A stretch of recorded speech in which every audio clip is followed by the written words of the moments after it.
Hello friends, তো আজকে একটা নতুন স্টোরি নিয়ে আমি রাহুল তোমাদের সামনে। এটা একটা লাভ স্টোরি। দুজনেই আমাদের শিলচরের ছেলে এবং মেয়ে। ছেলেটা বাইরে জব করতো, মেয়েটা শিলচরে জব করতো।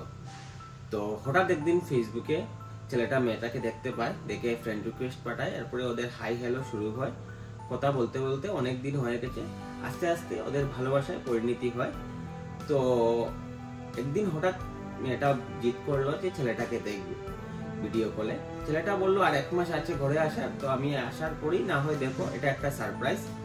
তো তখন জানুয়ারি মাস ছিল। মেয়েটা বললো ঠিক আছে, একটা সারপ্রাইজই থাক, আসার পরেই না হয় দেখবো। আর ফেসবুকে তো তোমাকে প্রোফাইলে আমি দেখছি। তো লাস্ট 10 তারিখ ফেব্রুয়ারির ডেট সিলেক্ট হলো যে ছেলেটা ঘরে আসবে। ঘরে আসলো ছেলেটা। আসার পরে মেয়েটার সাথে কন্ট্যাক্ট করে মেয়েটা বলল তাহলে 14 ফেব্রুয়ারি ভ্যালেন্টাইন ডে আছে, ওই দিনটাই আমরা দেখা করি। ছেলেটা বললো তাহলে ঠিক আছে, ওই দিনই দেখা করা যাক। কিন্তু ছেলেটা কনফিডেন্ট পাচ্ছিল না মেয়েটার সাথে দেখা করতে। সে একটু টেন্স হয়ে গেছিল। এখানে একটা কারণ আছে। কারণটা হচ্ছে যখন ছেলেটা বাইরে সেটেল হলো তখন সে হেয়ার ফল একদমই ছিল না, কিন্তু আস্তে আস্তে ওর হেয়ার ফল স্টার্ট হয়ে গেছে। অনেকটাই ওর টাক দেখা যেতে শুরু করা যায়। আস্তে আস্তে অনেকগুলোই হেয়ার ফল হয়ে গেছে।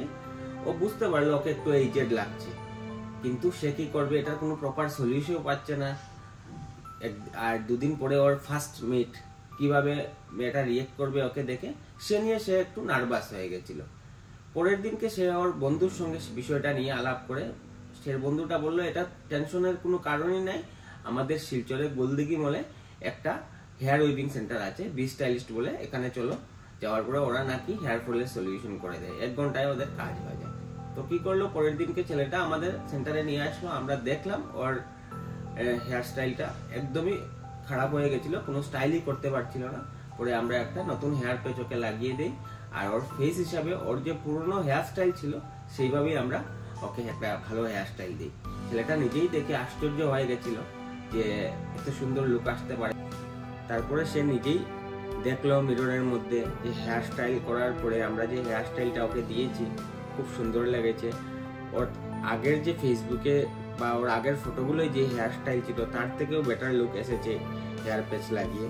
তারপরে নেক্সট ডে সে মেয়েটার সঙ্গে দেখা করতে গেল, 14 ফেব্রুয়ারি ওর ফার্স্ট মিট। মেয়েটাকে যাওয়ার পরে জিজ্ঞেস করলো কি তুমি আমার মধ্যে কি কোনো চেঞ্জেস দেখেছো, আজকে তো আমরা প্রথম ডেট। মেয়েটা বললো না, তোমাকে ফটোর মধ্যে দেখেছি সেম, তুমি এখানেও সেম লাগছে, আর তোমার কথাবার্তা তো পুরো সেমই, তোমাকে আগের থেকে আরো স্মার্ট লাগছে। ছেলেটা মন হাসলো। আর তারপরে ওদের হ্যাপি এন্ডিং হলো। Happy Valentine's day.